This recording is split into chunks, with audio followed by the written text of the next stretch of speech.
बिहार में पैदल चलने वाले लोगों का समय आने वाला है। मुख्यमंत्री नीतीश कुमार ने 21 फरवरी 2026 को एक बड़ा फैसला लिया है। उन्होंने कहा है कि सड़क पर सुरक्षित और सम्मान से चलना हर व्यक्ति का हक है। सरकार इस बात को बहुत गंभीरता से ले रही है।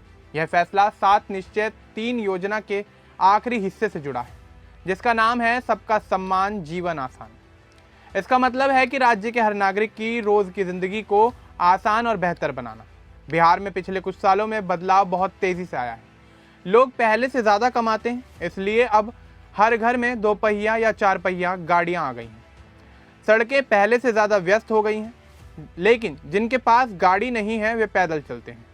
उन्हें बहुत मुश्किल होती है। शहरों में फुटपाथ टूटे पड़े हैं, कई जगह गाड़ियां फुटपाथ पर खड़ी रहती हैं। गाँव में तो सड़कें संकरी हैं, बहुत हादसे भी होते हैं। बच्चे स्कूल जाते समय, महिलाएं बाजार जाते समय, बुजुर्ग डॉक्टर के पास जाते समय डरते हैं। नीतीश कुमार ने यह सब देखा और सोचा कि अब बदलाव लाना जरूरी है। पैदल चलने वाले लोग भी सम्मान के हकदार हैं। सरकार को उनकी सुरक्षा की जिम्मेदारी लेनी चाहिए।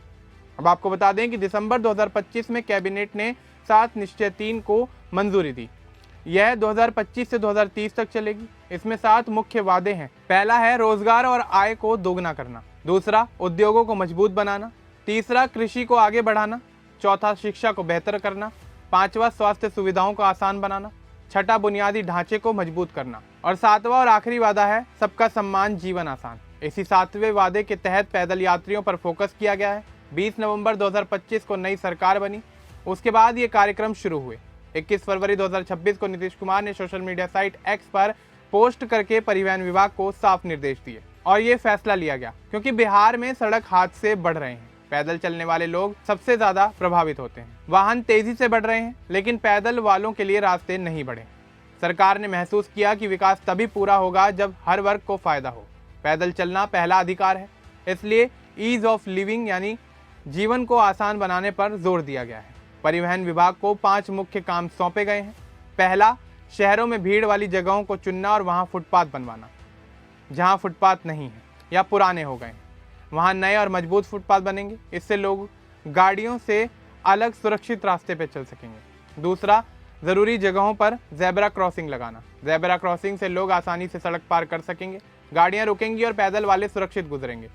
तीसरा, प्रमुख इलाकों में फुट ओवर ब्रिज, एस्केलेटर और अंडरपास बनवाना। जहां सड़क बहुत व्यस्त है वहां ऊपर या नीचे से लोगों को सड़क को पार करने के लिए सुविधा होगी। बुजुर्गों और बच्चों के लिए यह बहुत मददगार साबित होगा। चौथा, ड्राइवरों को ट्रेनिंग देना। सरकारी और निजी दोनों वाहनों के चालकों को सिखाया जाएगा कि पैदल वालों को रास्ता दें, उनकी सुरक्षा का ध्यान रखें। इससे सड़क पर अच्छा व्यवहार आएगा। पांचवा और आखिरी, हादसे ज़्यादा होने वाली जगहों को चिन्हित करना। इन्हें ब्लैक स्पॉट कहते हैं। वहाँ फुटपाथ बनवाए जाएंगे और CCTV कैमरे लगाए जाएंगे। इससे हादसों की रिकॉर्डिंग हो सकेगी और उन्हें रोकने में मदद मिलेगी। परिवहन विभाग को इन सब कामों को जल्दी पूरा करने का आदेश दिया गया है।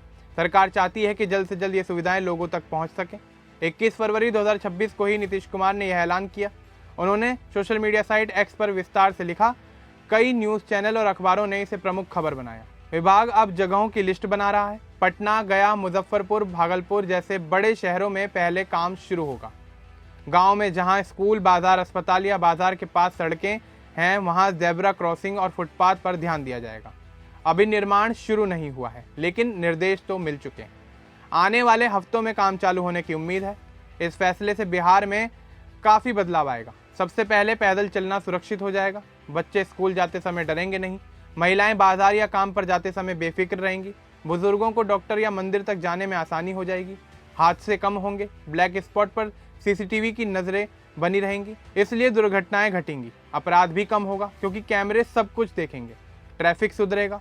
लोग पैदल ज़्यादा चलेंगे, इसलिए गाड़ियां कम चलेंगी और जाम भी कम लगेगा। सड़कें खाली दिखेंगी। ड्राइवर ट्रेनिंग से जिम्मेदार बनेंगे। वे पैदल वालों को पहले रास्ता देंगे। सड़क पर एक दूसरे का सम्मान करेंगे। शहरों में आधुनिक फुटओवर ब्रिज और एस्केलेटर से जीवन तेज हो जाएगा। लोग समय बचाएंगे। गांव में भी सड़क सुरक्षा बेहतर होगी। 7 निश्चय 3 के बाकी हिस्सों से भी फायदा होगा। जैसे आय दोगुनी होने से लोग ज़्यादा गाड़ियां खरीदेंगे, लेकिन पैदल सुविधाएं बढ़ने से संतुलन बनेगा। लंबे समय में बिहार की तस्वीर बदल जाएगी। लोग कहेंगे कि यहाँ पैदल चलना सुरक्षित है। शहर साफ, सुंदर और सुरक्षित दिखेंगे। पर्यटक ज़्यादा आएंगे। स्वास्थ्य बेहतर होगा। क्योंकि लोग ज़्यादा पैदल चलेंगे, बीमारियां कम होंगी, पर्यावरण भी साफ हो जाएगा क्योंकि कम गाड़ियां चलने से प्रदूषण का स्तर भी घटता नजर आएगा। नीतीश कुमार विकास पर पूरा ध्यान दे रहे हैं। पहले 7 निश्चय में सड़कें बनी, अब उन सड़कों पर चलने वालों की सुरक्षा पर फोकस किया जा रहा है। यह योजना 2030 तक चलेगी, हर साल प्रगति दिखेगी। आम आदमी के लिए यह फैसला बहुत बड़ा है, जो पैदल चलकर काम करता है, स्कूल जाता है, बाजार जाता है, उसकी जिंदगी आसान हो जाएगी। सरकार का मानना है कि सम्मान और सुरक्षा से ही समाज मजबूत होता है। पैदल वालों का सम्मान पहली जरूरत है। आने वाले महीनों में काम शुरू होगा, लोग खुद बदलाव को महसूस करेंगे। बिहार अब हर वर्ग के लिए आसान और सुरक्षित जीवन की तरफ बढ़ रहा है। यह छोटा सा कदम नहीं बल्कि बड़ा संदेश है कि विकास सबके लिए होना जरूरी है। अब इस पूरे मामले को लेकर आपका क्या कुछ कहना है, हमें कमेंट बॉक्स में जरूर बताएं। बाकी इस तरह के और अपडेट्स के लिए हमारे चैनल को सब्सक्राइब करना ना भूलें। धन्यवाद।